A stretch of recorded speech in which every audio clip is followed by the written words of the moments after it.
It is not set up to transport it long distance.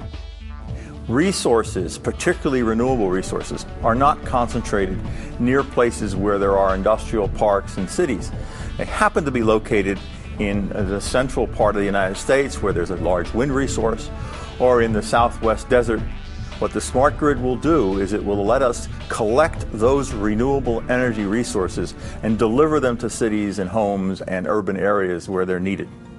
Another improvement will be the use of smart technologies for metering, which will allow consumers to send electricity back to the grid and get paid for it. An example of how the smart grid might work to provide cleaner energy and cheaper electricity is this electric car and greenhouse in Santa Monica, California. This is a 3 kilowatt solar system that was installed about 4 years ago, and it's been generating all the power from my house and my car since then.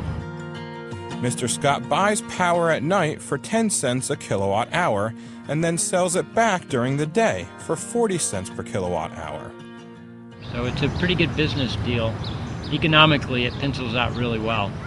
And when you have an electric car, it pencils out even better, because instead of just offsetting my electrical use for the house, I'm offsetting $3.50 a gallon gasoline. So that makes the solar system pay for itself that much faster. Nationwide and global use of alternative energy may not happen in the near future, but just having a smarter grid will have an enormous impact on our society. What would be the benefits of a smart grid? Well, they'd slash U.S. total carbon emissions output up to 25%. This would equate to the same CO2 benefits as planting up to 160 million acres of forest, equivalent to the size of the state of Texas, and NOx benefits of taking up to 130 million cars off the road.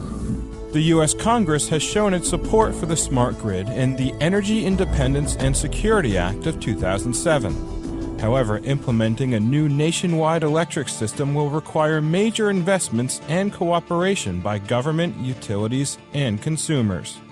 I believe that we will have by 2030 the capability to communicate with our customer base at levels unsurpassed, and to understand usage patterns, and to plan our system and to operate our system at new levels of efficiency.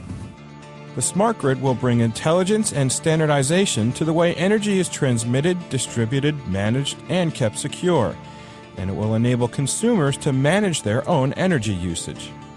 It's an enormous undertaking, but the smart grid isn't just one final product. So what is smart grid? We say it's a journey, not a single destination. It won't happen all at once. It's more of an evolution, which is why we sometimes refer to it as the smarter grid. It doesn't even need to happen in any particular order, but the main thing is that we'll realize tangible and real benefits. We are stewards of the world we live in, with a responsibility to hand it over to future generations in better shape than we received it. Developing and building the smart grid will be expensive, but many believe we really have no choice. Sustainability may be nice, but can we afford it? Perhaps a more important question, given the nasty things that happen to the world if we do not reach the goal of sustainable energy, is can we afford not to have it?